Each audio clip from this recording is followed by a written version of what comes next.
Bismillahirrahmanirrahim. Assalamualaikum warahmatullahi wabarakatuh. Teman-teman semuanya,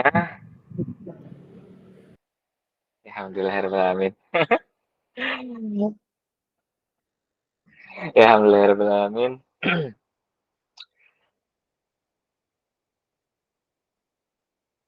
Di sini baru dapat kabar ya bahwa eh, malam hari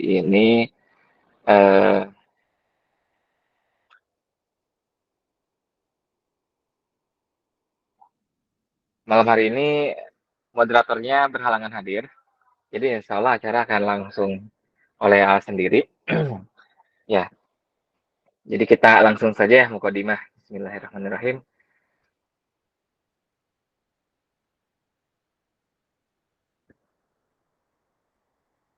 Hamdan wa syukran lillah. Nahmaduhu wa nasta'inuhu wa nastaghfiruh wa na'udzubika min syururi wa min sayyiati a'malina may yahdihillahu fala mudilla lahu wa may yudlil fala hadiya lahu ba'du asyhadu an la ilaha illallah asyhadu anna muhammadan abduhu wa rasuluhu la nabiyya ba'da Allahumma shalli ala sayyidina Muhammad wa ala ali sayyidina Muhammad kama shallaita ala sayyidina Ibrahim wa ala ali sayyidina Ibrahim fil alamin innaka Hamidum Majid. Teman-teman, kalau suara kurang terdengar nanti mohon dikasih tahu ya. Misalnya lewat kolom chat atau apapun itu insyaallah.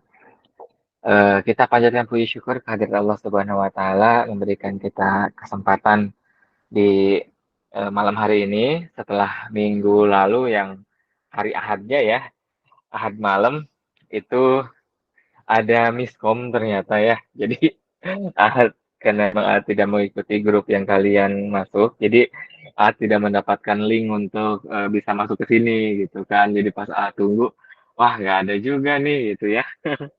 Jadi sampai jam 9 aku pikir wah sudahlah gitu kan. Dan di situ bagaimanapun itu tetap mohon maaf yang sebesar-besarnya karena eh, tetap itu menjadi sesuatu yang membuat kita kurang nyaman barangkali ya. Kayak gitu. Jadi insya Allah semoga kedepannya tidak lagi terjadi hal demikian. Dan insya Allah kita tetap bisa lancar untuk bisa melakukan kajian kita di weekend kita ya. Ya alhamdulillah di kesempatan kali ini eh, kita akan membahas tentang regulasi diri teman-teman ya. Jadi bagaimana kita mempersiapkan pernikahan kayak gitu. Dan di situ pula lah kita akan paham persiapan-persiapan apa saja gitu kan yang perlu kita persiapkan. Tapi sebelum itu tadi mukadimah kita belum lengkap jika memang kita juga belum mengucapkan salawat dan salam kepada Baginda Rasulullah Muhammad SAW pada keluarga, sahabat, dan umatnya hingga akhir zaman. Insyaallah. Dan seperti biasa, kan, kalau teman-teman ada pertanyaan, baik itu ketika di tengah menyampaikan materi, atau memang mau nunggu sampai akhir juga nggak apa-apa ya, gitu kan. Nah, ketika di pertengahan menyampaikan materi, teman-teman boleh langsung menulis pertanyaannya di kolom chat ya. Jadi kolom pesan gitu. Jadi langsung saja di sana. Tapi kalau emang nanti mau di akhir, kali nanti yang lebar gitu ya, ingin ada penjelasan terlebih dahulu itu boleh gitu ya.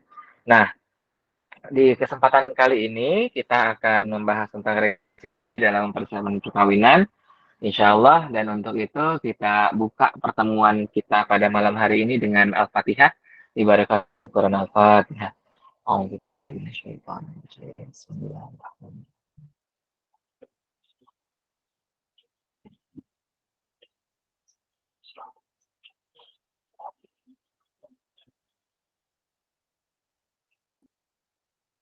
Ya, untuk selanjutnya kita berdoa bersama-sama teman-teman, khususnya yang hadir di sini semuanya ya. Ada Syaidah, Munawaroh. Munawaroh ada dua nih di sini ya, tempatan. Uh, logo sama ya, entah ini orang yang sama atau yang berbeda. Alhamdulillah. Terus ada Dewi, ada Fitri, ada Desiani, ada Nur, ada Imasni, ada Andini, ada S saja, ada Indri Anggun, Wulan, Ais, Hasan, Oi, Emma, Syifa, dan Nurul Iba. Insya Allah kita doakan bersama-sama. Dan juga yang baru masuk di sini, Nadia. Agar kemudian Allah memberikan kita memberikan terus melindungi kita, menaungi kita dengan rahmah, barokah, dan maghfirah dalam setiap aktivitas kita. Memberikan kita keteguhan dalam mencapai apa yang kita inginkan, khususnya jika pencapaian kita sesuai dengan ridhonya Allah, insya Allah. Yang sedang sakit, kita doakan bersama-sama agar kemudian Allah mengangkat sakitnya. Yang sedang terkena musibah, musibah hati, musibah keuangan, finansial ya, terus juga memiliki masalah dengan orang-orang sayang. Semoga Allah mengangkat musibah-musibah tersebut ya, insya Allah. Dan mengukuh kita untuk terus bisa menata hati kita dalam penuh syukur ya. Nah, di pertemuan kali ini tentang regulasi diri dalam mempersiapkan perkawinan gitu ya. Di sini bahasannya bukan cuma mempersiapkan pernikahan, karena seperti yang sudah saya sampaikan ya, apa sih sebenarnya perbedaan antara pernikahan dengan perkawinan gitu ya. Di sini sedikit review kembali bahwa pernikahan itu yang satu harinya itu, kan ya. Sementara perkawinan ya mulai dari yang satu hari akad itu sampai dengan dipisahkan, baik itu dipisahkan oleh maut ataupun dipisahkan oleh talak, itu ya. Tapi semoga kita adalah orang-orang yang mampu untuk menjadi pribadi yang bisa memelihara pernikahan, memelihara perkawinan kita sampai dengan ajal menjemput. Itu ya. Jadi berpisahnya itu bukan karena talak. Ketika pun itu terjadi, ya maka kita harus memahami bahwa talak itu dalam rangka untuk meraih kebaikan, bukan karena mengikuti hawa nafsu. Gitu. Nah, regulasi diri itu, teman-teman, itu kalau kita misalnya ya dalam ketika bermasyarakat ya di Indonesia, ini regulasinya kayak gimana sih gitu kan ya? Ini undang-undangnya kayak gimana? Ini peraturannya kayak gimana? Kayak gitu ya. Nah, jadi regulasi itu tentang bagaimana kita mengatur diri kita sendiri ya, secara mentalitas, secara spiritual, secara psikologis, agar kemudian kita mampu menata diri, menata hati, dan mempersiapkan diri kita agar kita memiliki kemampuan, memiliki kapasitas untuk layak dalam memasuki jenjang gitu ya. Seperti itu. Ketika seorang laki-laki ya, dia kemudian memantaskan dirinya dengan memahami regulasi diri gitu kan, memahami potensi-potensinya, memahami keburukan-keburukannya, terus juga mengedepankan potensi yang dia miliki, mengendapkan keburukan yang dia punya gitu kan, agar dia mampu untuk menjadi pribadi yang luar biasa ketika dia menjadi suami, atau begitu pun juga ketika nanti ya ketika dia perempuan gitu ya, maka dengan konsep regulasi diri ini dia mempersiapkan dirinya untuk menjadi seorang istri gitu ya, dan bukan cuma mempersiapkan diri menjadi seorang suami dan mempersiapkan diri menjadi istri saja kayak gitu kan, karena di tahap berikutnya juga menikah itu artinya kita harus siap dengan menjadi orang tua gitu ya, terus di tahap berikutnya lagi siap dengan kehidupan baru di masyarakat kayak gitu.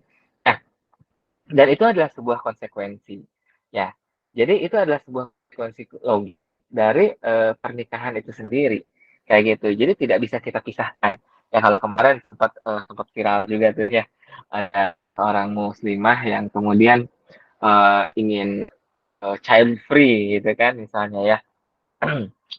Tapi ya sudahlah, itu mah ya tidak mungkin orang lain ya, itu mah. Tapi setidaknya kita di sini harus punya pandangan, teman-teman. Bayangkan kalau orang tua kita dulu child free, berarti kita nggak ada kan. Nauzubillah min dzalik gitu ya. Jadi jangan terlalu mementingkan hawa nafsu kita, egois dengan kepentingan dari kita sendiri. Karena kalau kita hanya berpikir untuk oh supaya begini, maksudnya hanya sekedar mencari kebahagiaan diri gitu kan, kedepankan nilai-nilai materi, eh, itu tidak akan pernah mendapatkan kebahagiaan yang betul gitu ya. Sebuah SOP dalam kehidupan yang harus kita pahami. Kalau kita eh, terlalu, maksudnya kita memenuhi standar-standar kebahagiaan itu dengan nilai-nilai materi gitu, maka kita tidak akan pernah benar-benar mampu untuk mencapai kebahagiaan yang hakiki kayak gitu. Karena nilai-nilai materi itu dia hanya sebatas memenuhi hawa nafsu, sementara hawa nafsu itu tidak akan pernah bisa dipuaskan, kayak gitu ya. Jadi cara memuaskan hawa nafsu dengan apa? Dengan syukur dan sabar, kayak gitu kan. Misalnya kita kalau laki-laki gitu ya suka banget sama otomotif, entah itu mobil ataupun motor atau HP lah ya. Setiap kali keluar HP tipe terbaru, pokoknya harus selalu ganti, harus selalu dapat yang paling baru gitu misalnya kan. Nah, jadi sementara kita juga paham bahwa HP itu bahkan bilangan minggu juga akan terus berganti gitu kan. Motor juga sama gitu ya. Bulan ini keluar kayak gini, nanti dari merek yang lain keluar lagi seperti ini kayak gitu. Ujung-ujungnya cuma fitur-fitur boleh gitu ya seolah-olah hebat, tapi kan sebenarnya tidak semua fitur juga akan kita pakai ya. Kayak gitu kan. Fungsi kendaraan mah sebenarnya mengantarkan kita ke tempat tujuan. Punya motor, alhamdulillah, nggak punya juga yang penting ada aplikasinya di HP, gitu kan? Kayak gitu. Jadi kalau kita eh, selalu berpikirnya materi terus, misalnya kita tidak akan pernah mendapatkan kepuasan. Dan ini juga eh, sama ya, dalam rumah tangga juga seperti itu juga teman-teman. Jadi pada akhirnya nanti sesungguhnya manusia yang paling akan mendapatkan kebahagiaan itu ya memang manusia yang paling banyak syukurnya, manusia yang paling banyak sabarnya, manusia yang paling banyak ikhlasnya. Terlepas dari berapa yang sudah dia keluarkan, berapa yang sudah dia korbankan. Selama dia memiliki karakter-karakter itu, itulah kemudian yang akan membawa dia kepada kebahagiaan. Itu ya, itulah yang akan menempatkan dia kepada rasa cukup. Gitu. Nah, di sini eh, konsep ikhlas, sabar, syukur, dan memaafkan 4 poin itu adalah 4 poin di mana menjadi indikator kedewasaan ya di dalam agama kita. Dan ini diakui oleh psikologi dewasa ini gitu kan ya. Jadi ternyata dengan memahami 4 konsep ya, 4 konsep regulasi diri dalam agama kita, itulah yang akan menjadi rahasia kita untuk menambah kedewasaan kita. Kayak gitu. Oke, silahkan teman-teman catat ya. 4 konsep regulasi diri dalam agama kita. Yang pertama adalah ikhlas, yang kedua adalah sabar, yang ketiganya adalah syukur, yang keempatnya adalah memaafkan. Kayak gitu. Nah, 4 konsep ini. Dan ini adalah indikator kedewasaan seseorang. Kayak gitu. Gitu ya.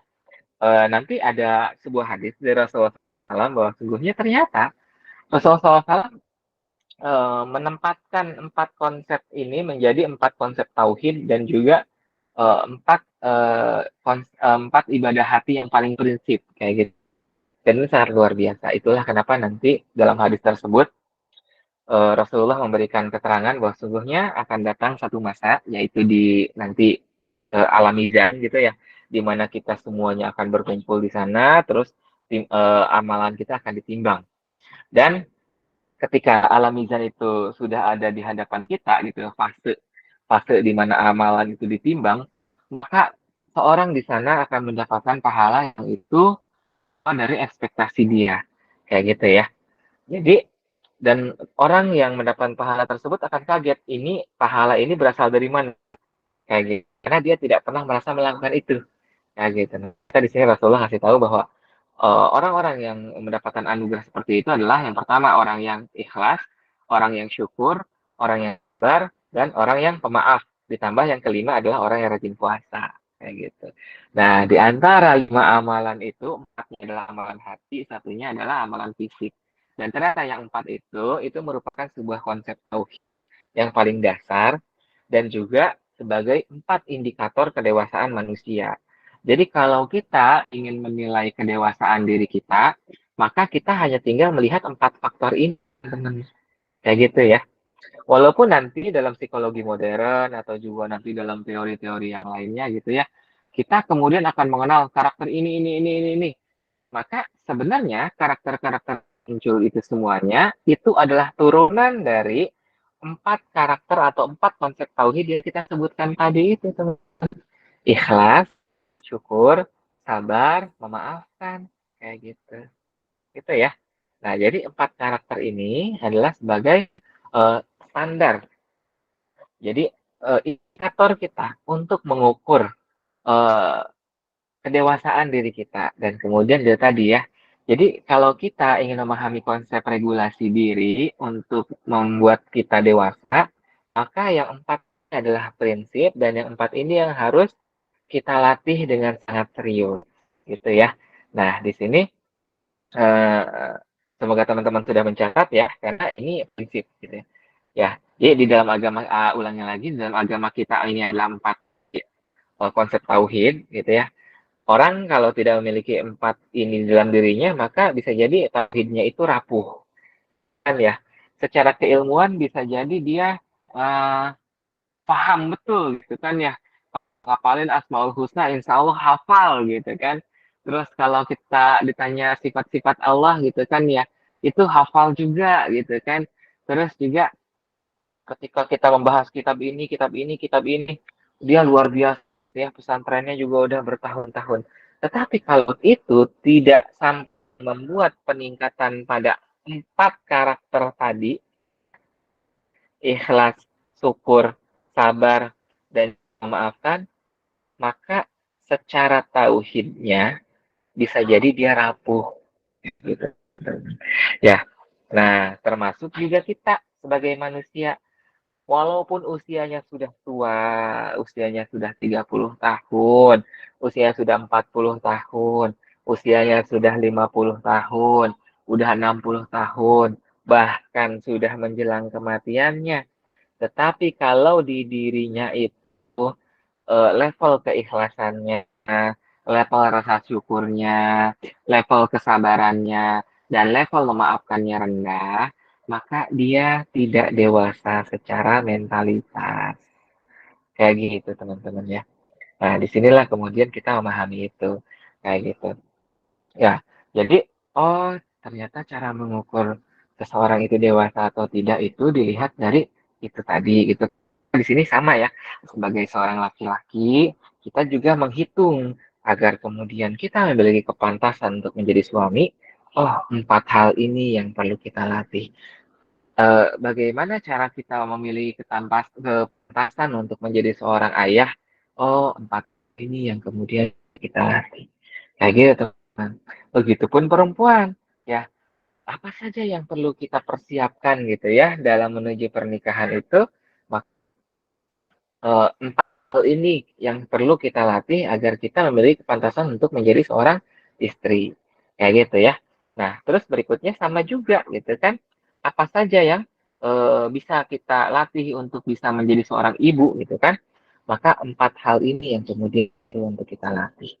Kayak gitu ya. Jadi itu AA terus sampaikan berulang-ulang. Sengaja memang supaya teman-teman hafal ya 4 konsep ini, 4 indikator eh, sebagai ukur parameter kekuasaan mental ya. Jadi sekali lagi AA ulangi, ikhlas ya, syukur, sabar, dan memaafkan. Kayak gitu. Nanti kalau kita sudah memiliki 4 karakter ini, teman-teman, eh, hidup itu kan akan selalu punya tantangan. Mustahil hidup itu tidak memiliki ujian. Itu kan ya. Jadi justru selama hayat masih dikandung badan mah, ujian mah akan selalu ada, akan selalu besar, akan selalu menyakitkan. Kayak gitu. Tetapi di tangan orang-orang yang punya 4 karakter ini, maka ujian sebesar apapun, karena dia tahu bahwa sesungguhnya Allah lah yang mengatur itu semuanya, maka orang-orang seperti ini ya bisa lenggang kangkung saja menjalani kehidupannya. Kayak gitu ya, masih terus tersenyum, padahal sebenarnya mah hatinya sedang bergemuruh, penuh dengan luka. Masih terus tertawa, padahal pikiran di dalam kepala sudah mumetnya luar biasa. Kayak gitu. Jadi kebahagiaan itu bukan karena kita banyak jalan-jalan ya, healing ke sana ke sini gitu kan ya, kayak gitu. Tapi hati kita ternyata tidak terlatih dan rapuh Ya sama aja mau jalan-jalan ke Bali, ke Lombok, Labuan Bajo gitu kan, atau masih daerah sinilah mau seminggu nginep di hotel. Tapi kalau emang dia tidak memiliki empat konsep ini, maka tidak pernah berpengaruh terhadap meraih kebahagiaan di dalam dirinya. Kayak gitu teman-teman. Nah, termasuk juga ketika kita memasuki fase pernikahan, kayak gitu. Itu ya. Apalagi kalau ternyata di sini ada juga yang menikahnya itu misalnya dijodohkan, kayak gitu kan ya. Iya kan? Jadi eh, buat awal misalnya dia ngerasa oh berat banget atau saya nggak mencintai dia atau oh dia atau boro-boro saya suka gitu ya orang dia benar-benar negasi dari semua tipe yang saya inginkan gitu kan. Misalnya seperti itu. Tapi dengan ikhlas, syukur, sabar dan memaafkan itu akan meruntuhkan semua hal tadi. Kayak gitu teman-teman. Itu ya. Nah sekarang baru kita berbicara teknisnya di lapangan seperti apa aja. Gitu kan ya. Karena menikah itu adalah sebuah perjalanan yang memiliki garisnya lurus tapi likunya luar biasa ekstrim. Naik turunnya juga luar biasa ekstrim. Tuh, maka kalau kita tidak punya kemampuan untuk menghadapi itu, bawaannya emosi. Ya, bawaannya udah yang ya gitulah ya, misalkan cuma perbedaan sedikit, udahlah kita udah nggak cocok, cerai gitu kan ya, kayak gitu. Terus juga eh, godaan dikit datang gitu kan, aduh bisa kali nih gitu kan ya. Nah, kemudian ketika ketahuan aib-aibnya, cerai kayak gitu ya. Jadi eh, itu tadi. Nah, nanti seseorang yang menjadi pasangan kita ya dalam eh, situasi ini kita sebut dengan istri atau suami, maka kemudian di sana eh, adalah orang yang kemudian akan masuk sangat dalam dalam kehidupan kita. Jadi tidak mungkin dalam pernikahan itu pasangan kita tidak mengintervensi yang paling dalam di dalam diri kita. Kayak gitu. Itu kan ya. Gitu. Jadi kalau sudah menikah mah nggak bisa lagi kita bilang aku butuh privacy kayak gitu. Gitu kan. Walaupun memang ada beberapa situasi di mana kita boleh maksudnya boleh memanjakan diri sendiri sejenak gitu kan. Tapi tidak yang sampai egois juga gitu kan ya teman-teman. Tetap mengedepankan nilai-nilai kebersamaannya kayak gitu. Nah, bisa dari tadi ikhlas, syukur, ya sabar dan memaafkan kayak gitu. Ya, jadi di sini ikhlas sudah pasti ya teman-teman. Pasangan kita nanti adalah manusia yang berbeda dengan kita, ya. Dan perbedaan-perbedaan tersebut kalau tidak kita hadapi dengan ikhlas, syukur, sabar dan memaafkan, maka yang akan muncul adalah konflik. Seperti yang AA pernah sampaikan, ya di pertemuan pertama atau keberapa gitu ya. Cuma gara-gara masalah ngeluarin odol aja, kalau kita nggak ikhlas, gitu ya, kita biasa ngeluarin odolnya itu di ujung, terus kemudian kita lipat-lipat gitu ya, kita gulung-gulung ujungnya. Sehingga bagian pangkalnya dia masih gemuk, jadi pas kita keluarin masih bisa keluar. Ternyata pasangan kita ngeluarin odolnya langsung cerot aja di tengah gitu kan. Nggak rapi, gitu kan. Sudah pasti kalau kita tidak sabar dengan hal itu, dan kemudian kita tidak menutupnya dengan ikhlas gitu kan, itu akan menjadi konflik gitu ya. Terus juga sama naruh anduk gitu ya, namanya laki-laki habis mandi naruh anduk udah weh gitu ya, ditaruh di kursi atau ditaruh di atas kasur misalnya. Terus ih kita ngelihat kayak gitu udah langsung jengkel gitu kan, itu ya. Terus belum lagi misalnya eh, puannya lagi dapat gitu, kalau lagi situasi kayak gini ya harusnya laki tuh tahu lah, suami tuh harusnya ngerti lah kalau kalau perempuan tuh dapat itu balik sensitif banget kayak gitu ya. Jadi jangan bikin perkara lah kayak gitu. Pasti laki-lakinya juga datang gitu kan ya. Mau dapat mau enggak juga, ya aku tuh suami itu capek gitu kan. kayak gitu misalnya ya. Masa sih tiap ini minta perhatian mulu gitu misalnya ya.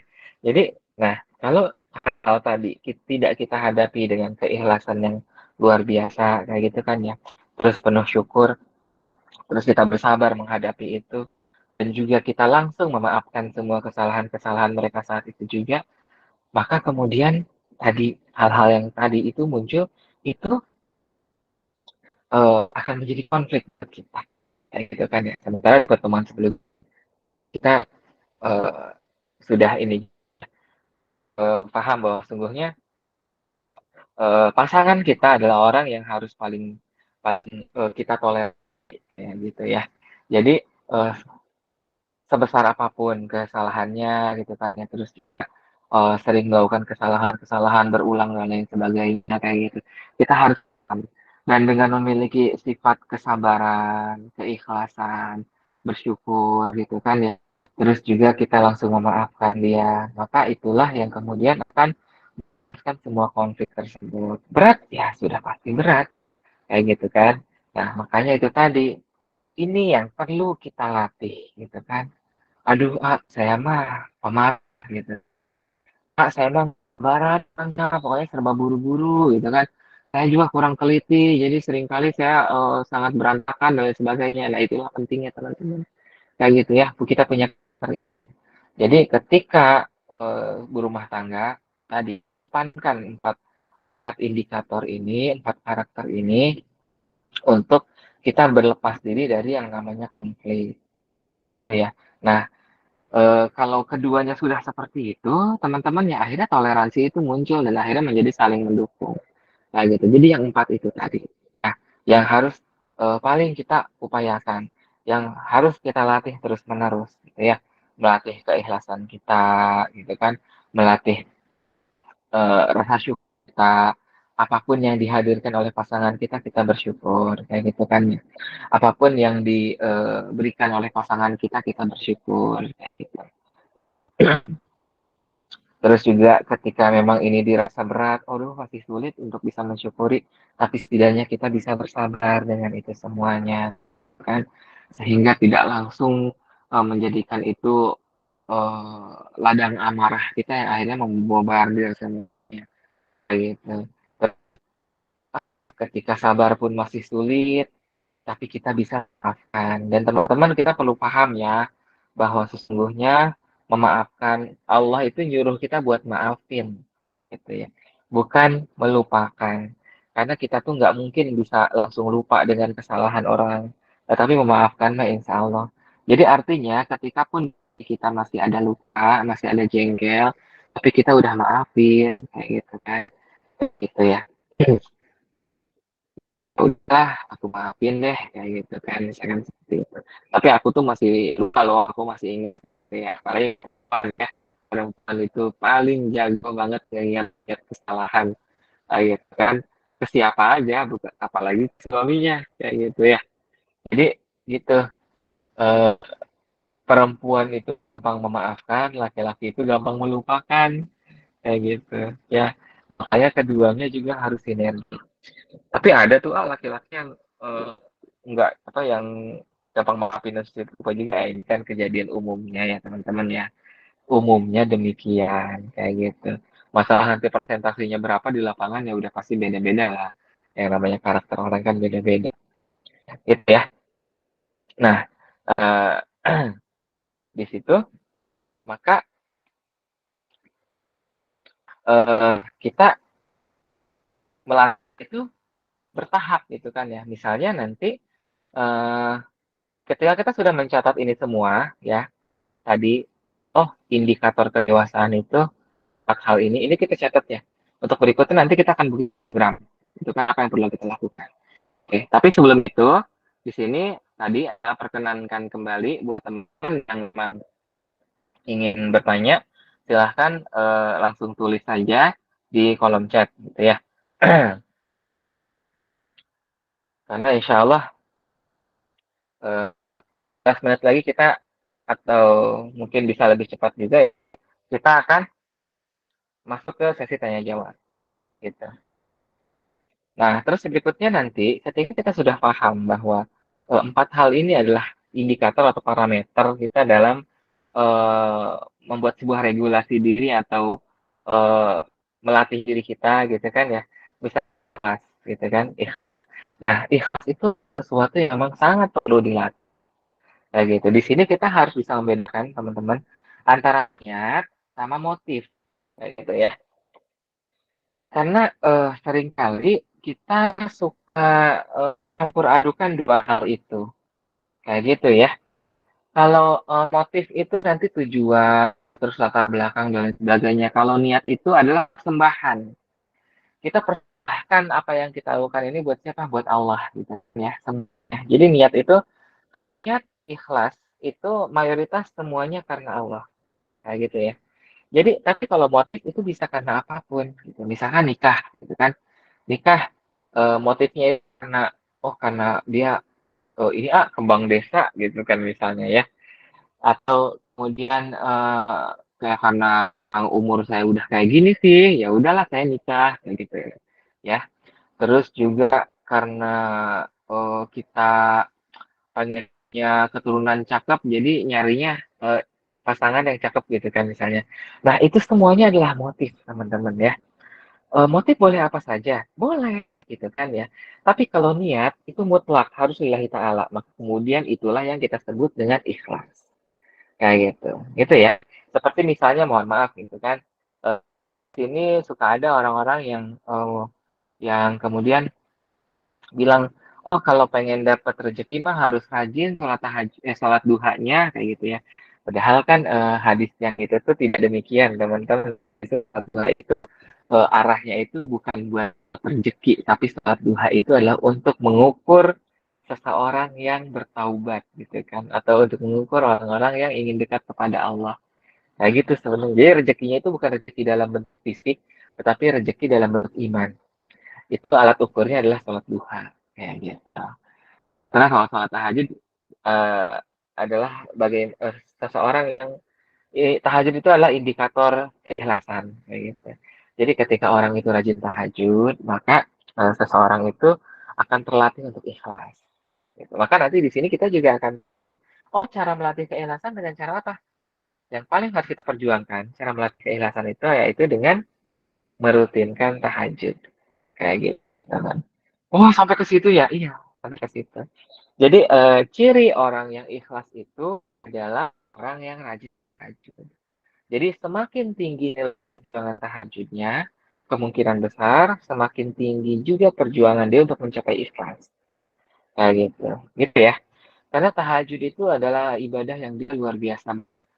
Kita bangun tengah malam gitu kan. Terus eh, harus eh, harus sholat gitu kan ya. Jangan kan tengah malam kayak gitu, siang-siang ya lagi ibadah lagi sehat-sehatnya, sholat itu malas luar biasa kayak gitu ya. Nah apalagi ini lagi enak-enaknya tidur, tiba-tiba bangun kayak gitu kan. Nah tahajud itu adalah ibadah fisik yang sangat efektif melatih keikhlasan kita kayak gitu. Nah itulah kenapa tahajud seseorang itu berbanding lurus dengan keikhlasan seseorang. Jadi kalau kita ingin melihat seseorang itu tulus atau tidak, ikhlas atau tidak, itu kan ya, maka kita bisa melihat tahajudnya. Kalau orang ini rajin tahajudnya, maka kita juga bisa melihat, oh dia mah ikhlas orangnya. Kayak gitu ya. Nah, kita juga sama sebagai seorang suami, sebagai seorang istri, gitu ya. Seikhlas apa kita, gitu kan? Dan sesiap apa kita nanti berhadapan dengan pasangan kita. Gitu kan ya. Untuk keikhlasan tersebut silahkan tengok tahajudnya kayak gitu, jadi berhubungannya itu ke situ gitu ya. Oh kalau misalnya saya masih jauh banget dari tahajudnya, intinya mah sholatnya dulu kayak gitu ya. Atau gimana ya, kita nyari yang kayak itu, misalkan ini ikhwan gitu kan. Ini pas-pasan kayak gitu kan, boro-boro pengen dapet perempuan yang ikhlas atau boro-boro pengen dapet laki-laki ikhlas, orang sayanya aja kalau tahajudnya berantakan. Nah itulah poinnya teman-teman, kalau kita pengen dapat pasangan yang sekufu ya, yang harus kayak gitu juga memperjuangkannya. Yang sekufu itu tadi ya, misalkan si rajin tahajud bakal betah itu sama si rajin tahajud. Gitu. Jadi kalau tahajud kita juga masih masih baru simbolis doang gitu ya, masih cuma karena pengen dipuji, apalagi abis salat tahajud itu bikin status, jadi kan orang juga biar kelihatan gitu kan, wah dia bikin statusnya jam 2, wah abis tahajud nih gitu kan misalnya ya, atau kemudian sengaja ngebales chat di grup atau sengaja ngirim waktunya tahajud kawan, tapi kemudian niatnya itu bukan karena Allah, kayak gitu ya. Memang kalau emang tugasnya seperti itu ya itu nggak beda lagi sih ceritanya ya. Nah gitu. Nah jadi hal-hal semacam itu teman-teman. Nah ikhlas itu seperti itu. Dan ikhlas juga tadi ya. eh eh, Ikhlas karena dia perlu dilatih, maka kemudian kita selalu mengupgrade niat ikhlas kita. Bagaimana kalau di tengah jalan kita kemudian tidak ikhlas? Maka pada saat itu ingatkan kembali hati kita untuk kembali meluruskannya. Karena ikhlas itu dia adalah hayah seumur hidup. Itu ya. Ikhlas itu tidak hanya terjadi pada saat itu saja gitu ya. Misalkan oh ini saya hari ini kurban alhamdulillah insya Allah ikhlas banget dah gitu kan ya. Nggak ada yang tahu saya mau ngomong kayak ini ke karena misalkan guru ngaji saya kayak gitu ya. Mengevaluasi saya dan mengevaluasi kebaikan dan keburukan yang sedang saya perjuangkan. Bukan keburukan yang diperjuangkan gitu ya, tapi kebaikan yang diperjuangkan. Kayak gitu ya. Dan untuk tujuan seperti itu, seorang guru, seorang mentor itu boleh tahu. Kayak gitu. Seperti halnya Rasulullah pun sering bertanya kepada para sahabat ibadah apa yang mereka lakukan. Itu bukan untuk ria. Nah, jadi ikhlas itu dilatih. Misalkan hari ini, oh tadi apakah sholat isya kita ingat atau tidak? Oh bingung sih, soalnya tadi saya sholat aja. Udah. Ketika sekarang kita ingat, yuk kita niatin. Ya Allah, karena tadi saya lupa, maka sekarang ketika saya ingat, saya ingin meluruskan ibadah saya yang tadi tidak saya lakukan. Sesungguhnya sholat isya saya tadi itu lillahi ta'ala. Jadi penting sekali kita untuk terus meluruskan niat agar kemudian dia on the track dan terus meluruskan keikhlasan kita. Kayak gitu. Atau misalkan ketika kita mulai terkotori gitu ya, misalnya kita akhirnya merasa oh ternyata kalau eh, habis sholat tahajud terus posting atau kayak gitu khawatir nanti itu merusak niat kita gitu ya, maka kemudian ya langsung kita perbaiki, ya Allah saya mohon maaf gitu ya, karena sebelum-sebelumnya bisa jadi saya termasuk orang yang ria, bisa jadi saya termasuk orang yang sum'ah gitu ya, yang ingin selalu diperdengarkan gitu ya. Saya termasuk yang takabur gitu ya, saya termasuk orang yang sombong, ya Allah saya mohon maaf, saya bertobat, maka kemudian saya mohon untuk agar meluruskan niat saya dan menjadikan niat yang menjadikan ibadah saya yang tadi itu ikhlas lillahi ta'ala. Ini teman-teman. Jadi bab ikhlas itu dia perlu dilatih dengan sangat luar biasa agar kemudian pada akhirnya kita secara spontan benar-benar hanya menempatkan Allah untuk aktivitas ibadah apapun yang kita lakukan. Kayak gitu. Ya. Nah, termasuk menikah gitu kan. Menikah ada ibadah yang luar biasa besar, sangat luar biasa berat. Sayang banget kalau nggak kita niatin karena itu. Nah gitu. Ya, karena dengan kita niatkan, selain kita mendapatkan barokah dalam pernikahan kita, maka kita juga dapat pahala. Nah, gitu. Kan sayang banget ya udah nikah bertahun-tahun tapi tidak pernah niat karena Allah, maka tidak pernah jadi pahala buat dia. Kayak gitu. Lelahnya sia-sia. Kayak gitu temen ya. Nah terus itu dalam menghadapi pasangan maka ikhlas itu menjadi suatu hal yang prinsip. Kayak gitu. Karena nanti kalau kita niat, maksudnya kalau menikah itu karena Allah ya, misalnya karena kecantikannya gitu, itu bukan berapa lama sih teman-teman?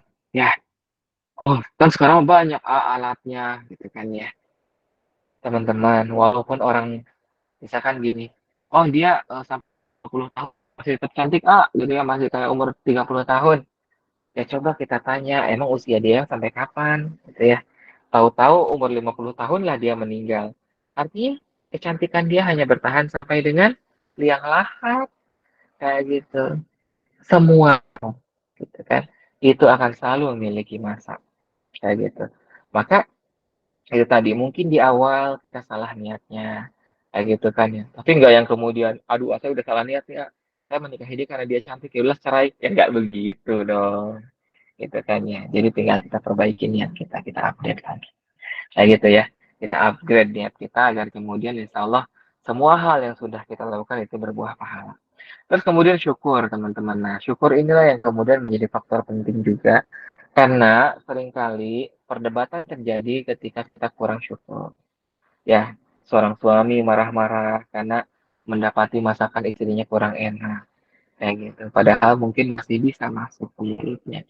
Atau kemudian itu tadi ya, pas pulang kerja rumah berantakan kayak gitu kan. Atau sama istri juga ketika misalnya mendapati suaminya ternyata eh, misalnya ya naudzubillah min dzalik eh, sampai mendapatkan musibah ekonomi kayak gitu ya. Dan banyak hal gitu ya, banyak faktor kayak gitu teman-teman. Nah, tapi kalau kita penuh syukur gitu kan ya, kita membersamai mereka gitu kan, kita membersama dengan penuh keceriaan. Walaupun hati mah mungkin bisa jadi berat. Aduh, teman-teman mah kok enak banget kelihatannya kayak gitu kan ya. Ya, jadi punya ini, saya mah kok enggak kayak gitu.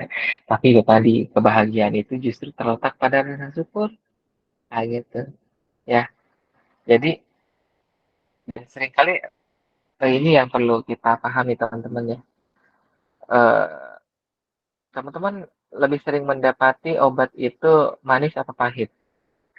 Kita pasti kan pahit ya. Kayak gitu. Obat itu seringkali tidak enak. Disuntik aja.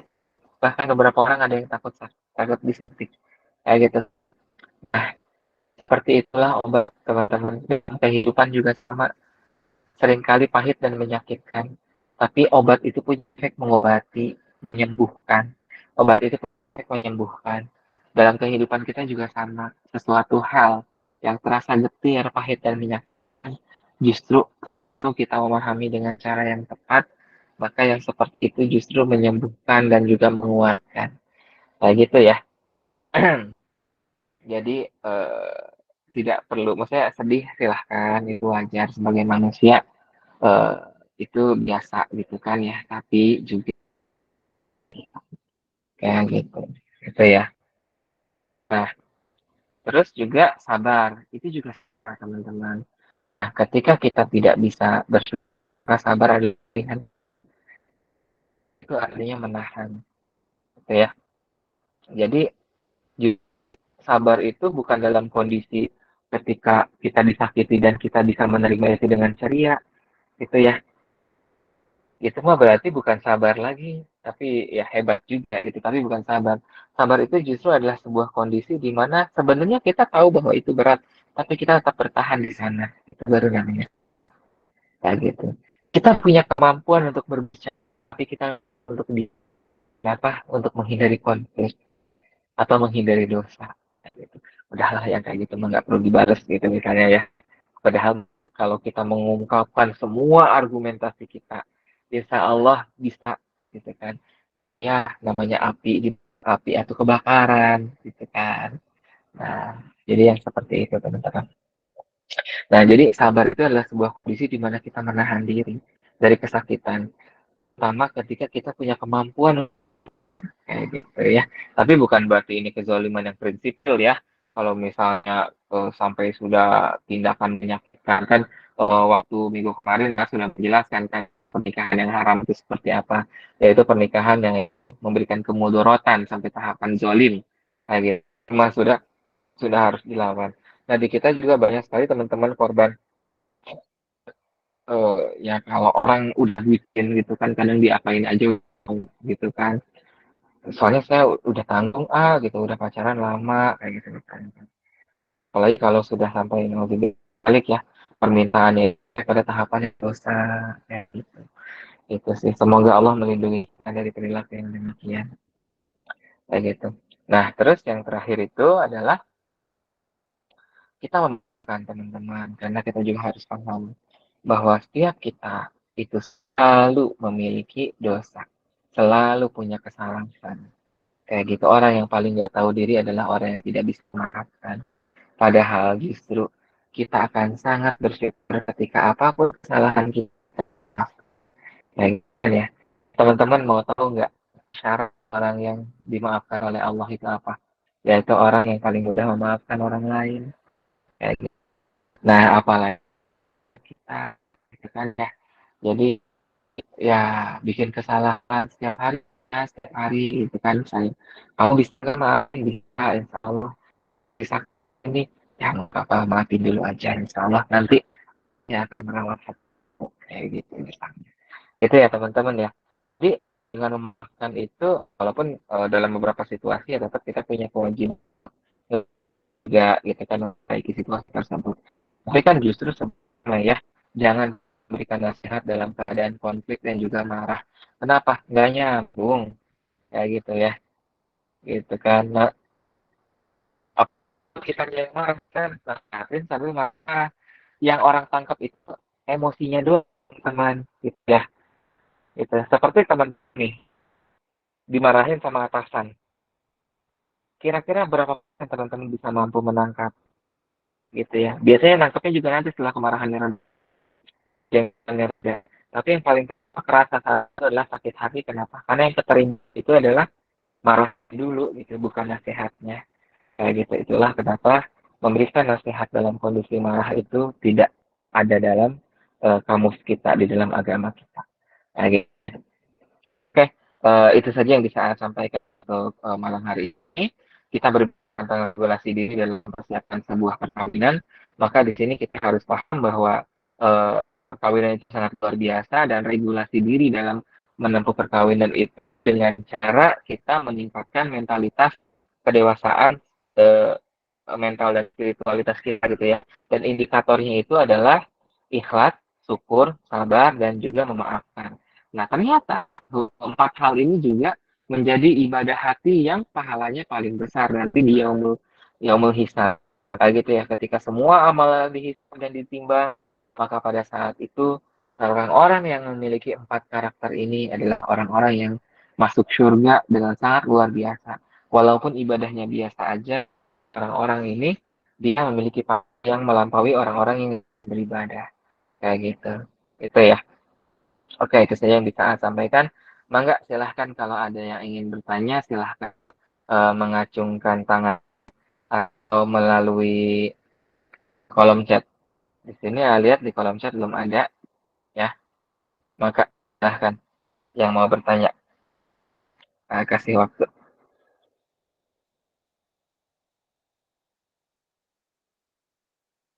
Ya, Nurul Iba, silahkan Neng. Assalamualaikum Kang, izin bertanya. Waalaikumsalam warahmatullahi wabarakatuh. Gimana? Kalau, kalau kita belum bisa memaafkan kesalahan orang lain, apakah itu bisa menghambat jodoh kita ya? Eh, itu aja pertanyaannya atau Iya, Kang, cukup? itu aja. Oke. Jadi eh, jodoh itu dia yang unik dari jodoh itu teman-teman. Walaupun jodoh itu adalah sebuah takdir yang dia eh, mutlak, tetapi ternyata yang ini yang perlu kita pahami teman-teman. Jodoh itu dia memiliki kadaluarsa, terus jodoh itu memiliki waktu. Makanya kita kemudian akan melihat orang kan kadang suka, oh dia bercerai ya, oh berarti nggak jodoh.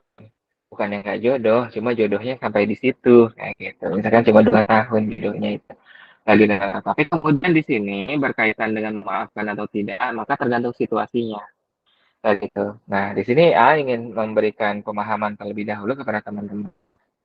Jadi kita harus membedakan antara memaafkan dengan melupakan. Ini dua dua hal yang berbeda teman-teman. Gitu ya. Dua hal yang berbeda. Allah menyuruh kita memaafkan, bukan menyuruh kita melupakan. Karena kalau melupakan mah sulit, apalagi kalau sudah disakiti, gitu ya. Nah, gitu teman-teman. Ya, jadi memaafkan itu adalah kita memutus pintu dosa untuk orang lain. Kayak gitu kan ya. Dan kemudian, oh enak dong dia oh, langsung nggak berdosa gara-gara kesalahannya. Nah, orang yang memaafkan di surga. Dan itu gede banget. Artinya, semakin besar effort untuk memaafkan, semakin besar juga pahalanya. Kayak gitu teman-teman ya. Nah, ternyata di dalam Al-Quran itu, kita hanya diperintah untuk memaafkan, bukan diperintah untuk melupakan. Misalkan ada orang bikin kesalahan yang gede banget buat kita, ya udah disakitinya bertubi-tubi, sakitnya 7 turunan, kan misalnya ya. Nggak bisa, saya nggak maafin, kayak gitu. Nah, kenapa kita suka kayak gitu? Karena kadang-kadang kita suka menempatkan maaf itu dengan melupakan. Padahal faktanya adalah kita bukan nggak bisa memaafkan, tapi kita nggak bisa melupakan, ya kan? Melupakan perihnya, merupakan rasa sakitnya, merupakan momen-momen yang menyedihkannya, kayak gitu. Kita tidak melupakan itu semuanya, gitu kan? Tapi sebenarnya kalau memaafkan kita bisa, kayak gitu teman-teman. Itu ya, seperti yang terjadi kepada Hindun, ya. Hindun adalah orang yang menyuruh Wahsy untuk membunuh paman yang paling disayangi oleh Rasulullah, ya. Jadi Rasulullah punya seorang paman. Paman ini, Hamzah, adalah orang yang luar biasa. Jadi walaupun Rasulullah dengan Hamzah ini keponakan dan juga paman, tetapi secara umur itu mereka tidak beda jauh. Jadi memang Rasulullah dengan Hamzah itu dekatnya tuh luar biasa. Sehingga itulah Hamzah itu dengan luar biasa membela Rasulullah dan memiliki kedekatan yang luar biasa kayak gitu ya dengan Rasulullah. Jadi ketika Hamzah dibunuh dengan cara yang keji, itu Rasulullah itu tidak pernah bisa lupa tentang bagaimana rasa sakitnya, bagaimana pedihnya, gitu, gitu teman-teman. Sehingga ya, ketika satu masa, gitu kan ya, Hindun datang, terus kemudian dan menyatakan keislamannya. Pada saat itu Rasulullah belum bisa melupakan rasa sakit itu. Kayak gitu kan ya. Rasulullah tidak bisa melupakan itu. Ada rasa benci terhadap kejadiannya. Walaupun di situ Rasulullah tidak membenci orangnya ya, karena Rasulullah itu tidak membenci seseorang kayak gitu. Rasulullah hanya membenci perilaku. Di posisi seperti itu, ketika Hindun datang dan minta maaf, kita sudah bisa nebak kan, wah sungguhnya Rasulullah sudah pasti kan. Tapi apakah itu mudah buat Rasulullah? Tidak. Sehingga akhirnya Rasulullah pun berkata, kamu sudah saya maafkan, tapi saya mohon izin agar kemudian beberapa waktu ini, terutama dalam waktu dekat, kamu jangan menampakkan wajahmu di hadapan saya karena saya masih belum kuat. Kayak gitu. Kayak gitu teman-teman. Ya, apakah di situ artinya Rasulullah memaafkan Hindun? Tidak. Rasulullah memaafkan Hindun. Saat itu Rasulullah memaafkan Hindun. Bahkan Wahsy yang masuk Islam juga Rasulullah memaafkan Wahsy. Gitu. Tapi rasa sakitnya itu belum bisa Rasulullah lupakan. Bayangkan teman-teman, ini seorang Rasul. Ternyata Rasulullah juga punya gitu kan ya, memori-memori yang kemudian sulit untuk beliau lupakan. Apalah kita, gitu kan ya, ilmu nggak adaan, dapat wahyu juga enggak.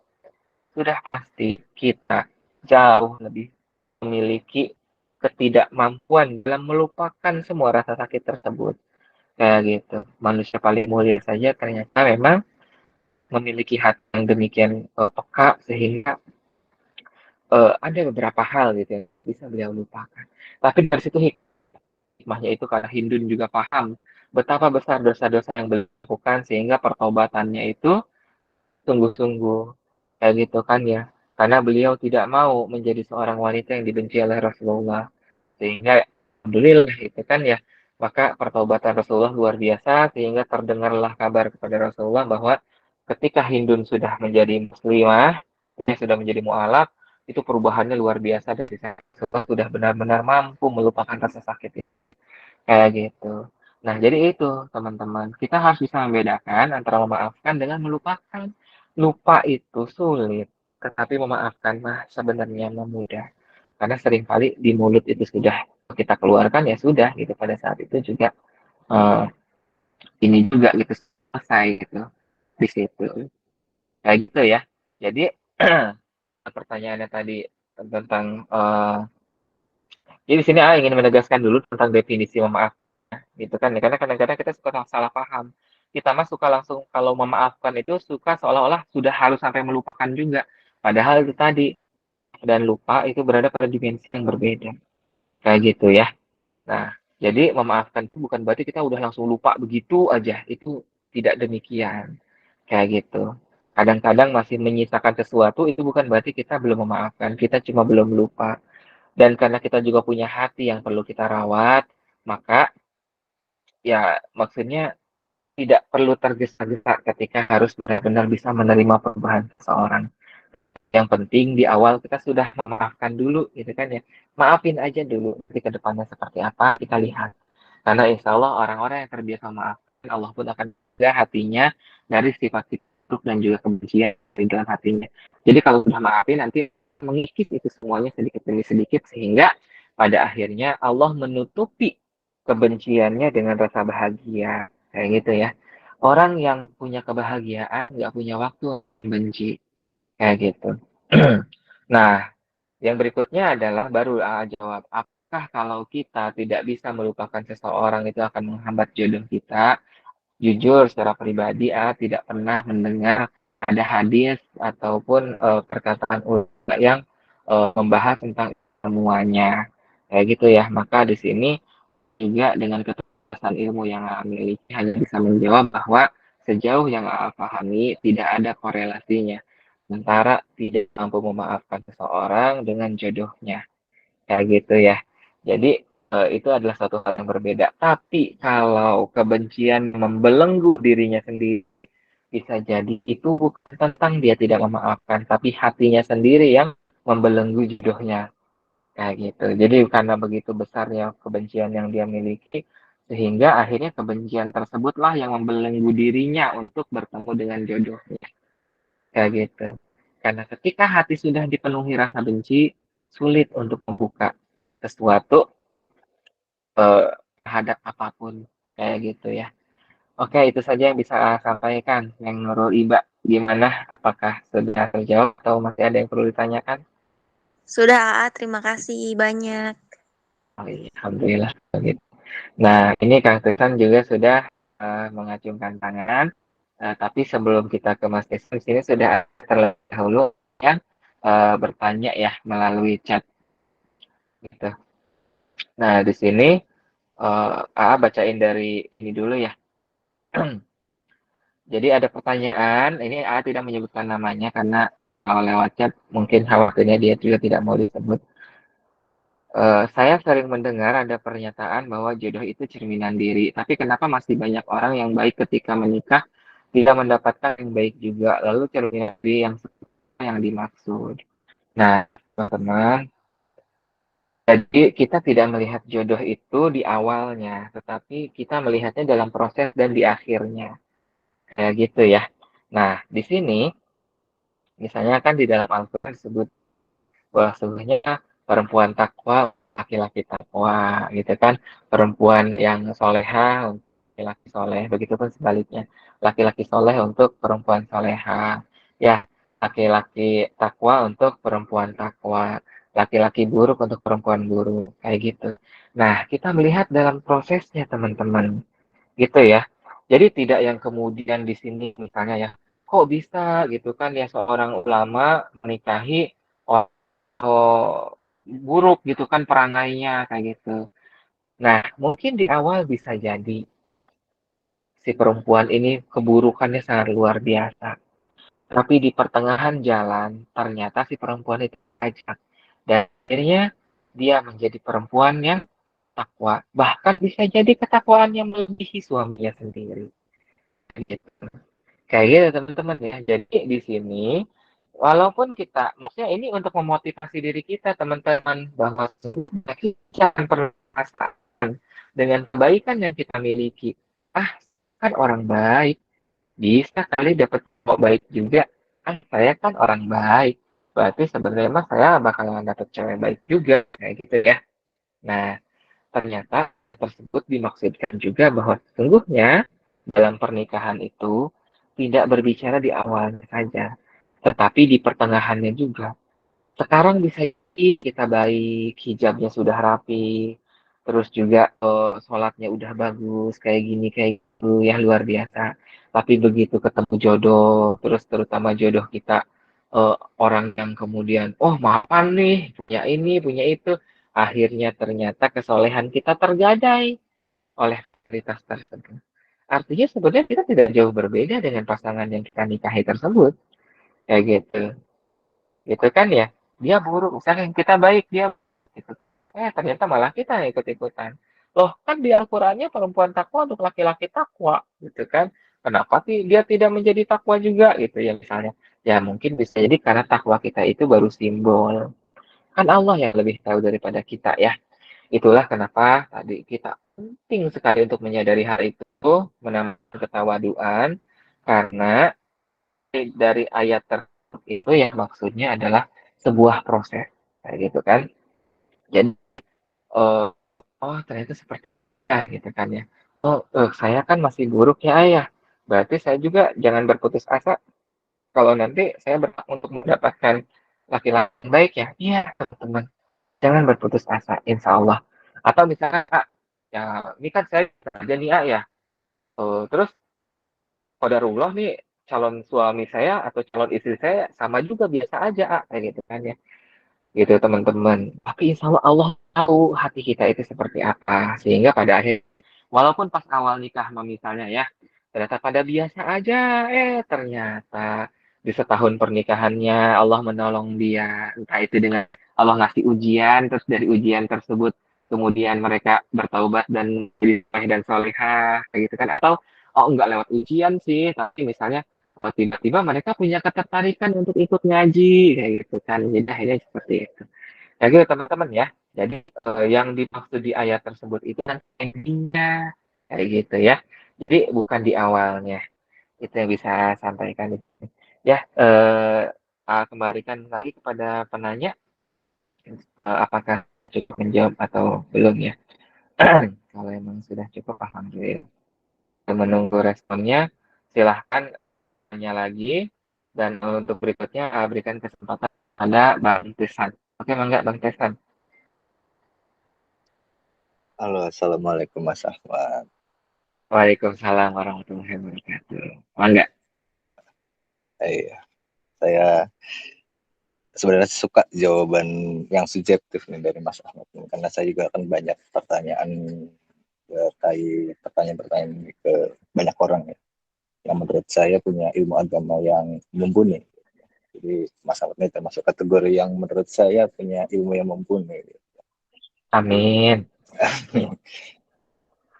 Pertanyaannya cerita sih Mas, cerita Iya. soal tadi ya, memaafkan dan melupakan itu. Jadi saya kepikiran soal dari cerita Nabi Ayub nih, tapi saya modifikasi gitu.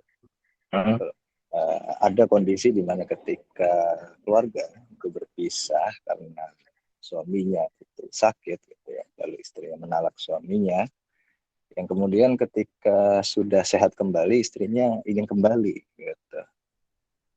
Tapi kan sang suami itu punya rasa sakit hati ya, dia meninggalkan ketika dia sedang sakit gitu.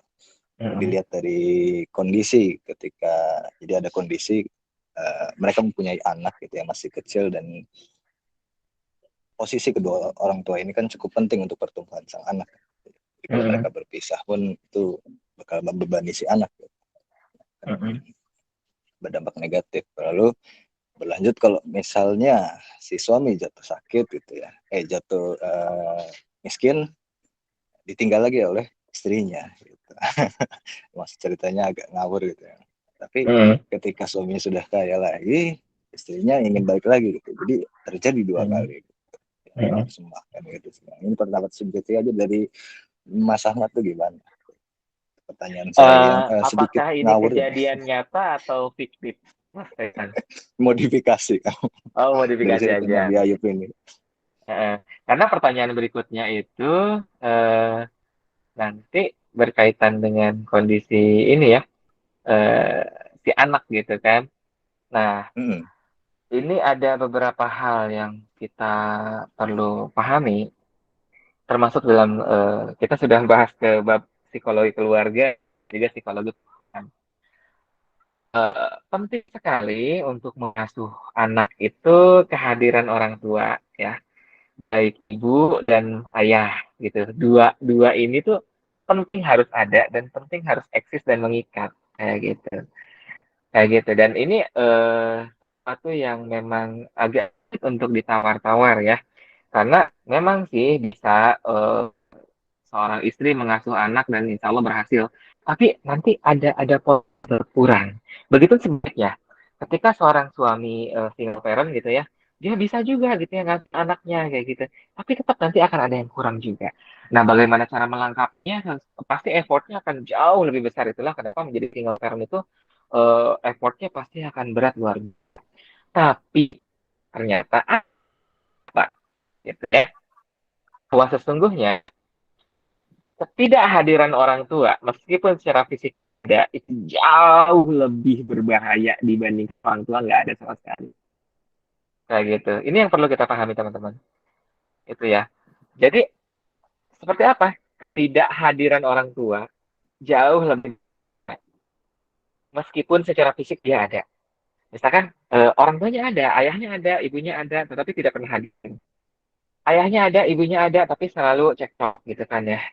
Ayahnya ada, ibunya ada, tapi kemudian apa ya cuma ngasih uang doangan gitu ya, tidak memberikan kasih sayang dan perhatian yang tepat.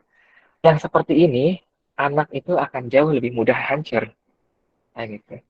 Ayahnya ada, ibunya ada, tapi kemudian dia dimanja ini berlebihan. Kayak gitu. Gitu ya. Jadi justru sebenarnya peran orang tua yang penting itu tentang menghadirkan jiwanya, bukan menghadirkan fisiknya. Gitu ya.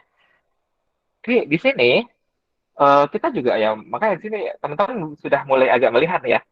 Oh iya juga, mayoritas orang jahat itu biasanya lahir dari pola pengasuhan yang tidak tepat dari orang tuanya.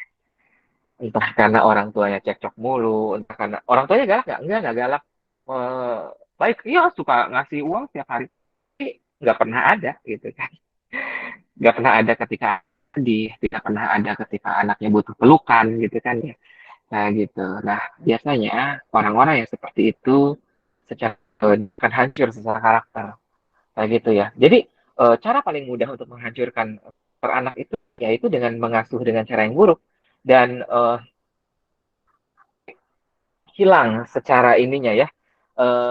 Kehadiran secara fisik, secara hatinya itu hilang di situ.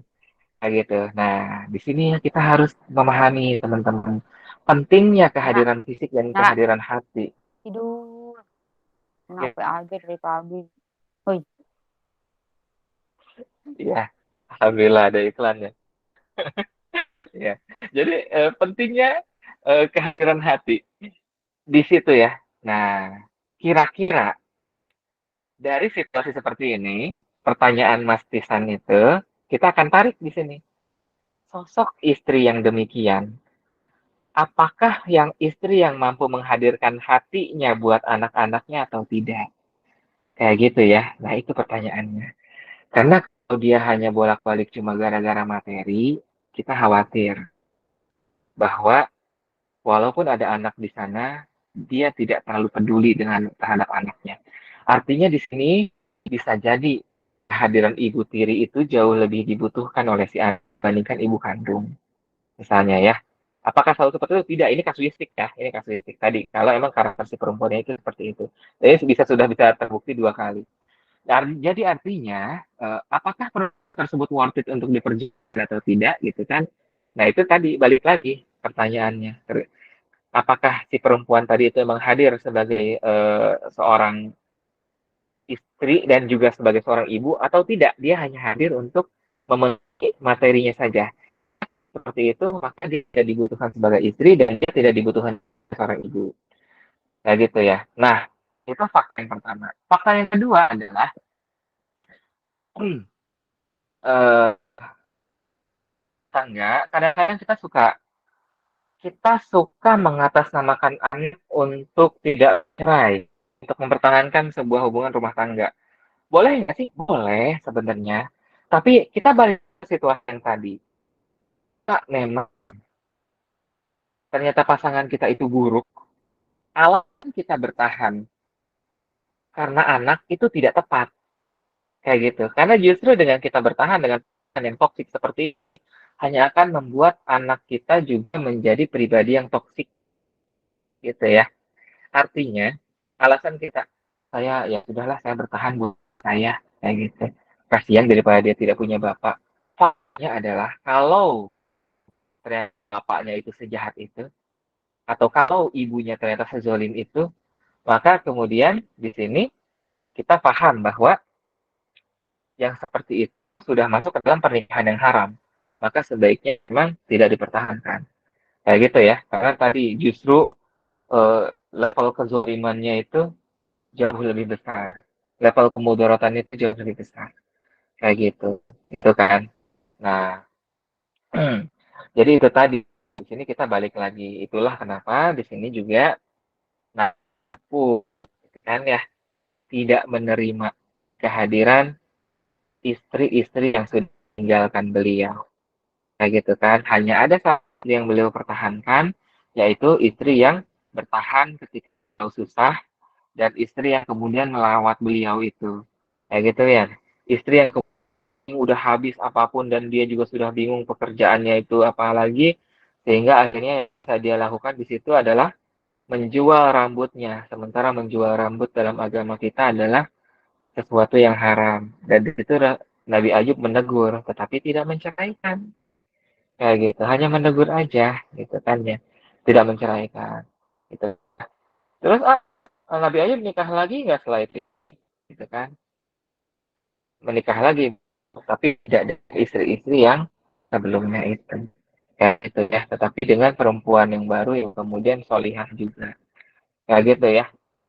Jadi ketika pun beliau kemudian kembali menjadi mapan lagi gitu kan ya, kaya lagi, itu beliau tidak menerima pasangan yang toksik kayak gitu ya. Nah kita juga sama. Nah ini harus kita pahami juga teman-teman ya di masyarakat kita kayak gitu. Kadang-kadang kita suka menjadikan itu sebagai sebuah alasan, padahal mungkin bisa jadi itu justru menyakiti anak kita, mungkin tidak secara fisik tapi secara batin dan masa depannya kayak gitu. Itu ya. Kayak sekarang nih A juga sedang menghadapi akan yang baru ya, tiap Sabtu Minggu ada yang datang, yang mayoritas anak ini hancur, ada yang mau sendiri lah, ada yang itu kan ya, itu mayoritas karena pola asuh ya, kayak gitu kan, ya cukup menyakitkan gitu ya kalau udah sampai seperti itu mah. Tapi itu adalah suatu hal ya, di mana kemudian ternyata pernikahan yang mereka jalani itu tidak ideal. Nah kalau sudah menghadapi pasangan yang toksik, kita juga harus cukup gitu. Kayak gitu ya. Jadi jangan jadikan sebagai alasan untuk melanjutkan hubungan tersebut, karena mungkin bisa jadi justru dengan meninggalkan si perempuan ini itu masa depan anak itu jauh lebih baik. Itu ya, Pisan. Allah alam bisawab. Itu kan mungkin bisa jadi dari orang yang lain akan memberikan jawaban yang berbeda juga nanti. Kayak gitu ya, Allah alam bisawab. Gimana Mas Pisan? Apakah cukup atau perlu ada pertanyaan berikutnya? Silahkan.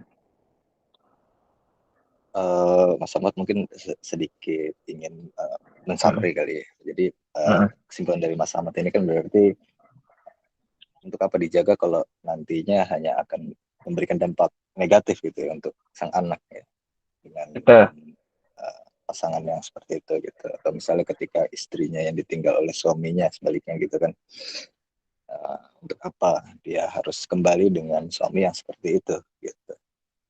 Bisa mungkin kan kita juga takut gitu ya kadang dengan social judgment atau masyarakat gitu ketika nanti anaknya itu akan terkena bullying atau segala macam karena tidak punya bapak gitu, atau bapaknya sifatnya negatif gitu. Jadi ya itu tadi ya, kan lebih baik mencari yang baru dan lebih baik gitu ya, kan, ya. Ya, terima kasih kan, mantap. Iya, alhamdulillah kalau begitu. Ya, mangga kepada yang lain, kalau masih ada silahkan. Tapi kalau emang cukup, berarti kita cukupkan sampai di sini ya. Gitu. Nah, sambil menunggu pertanyaan berikutnya, insya Allah besok, ya itu kalau sekarang kita persiapan mental dan spiritual, maka besok itu lebih ke persiapan fisik dan juga finansial.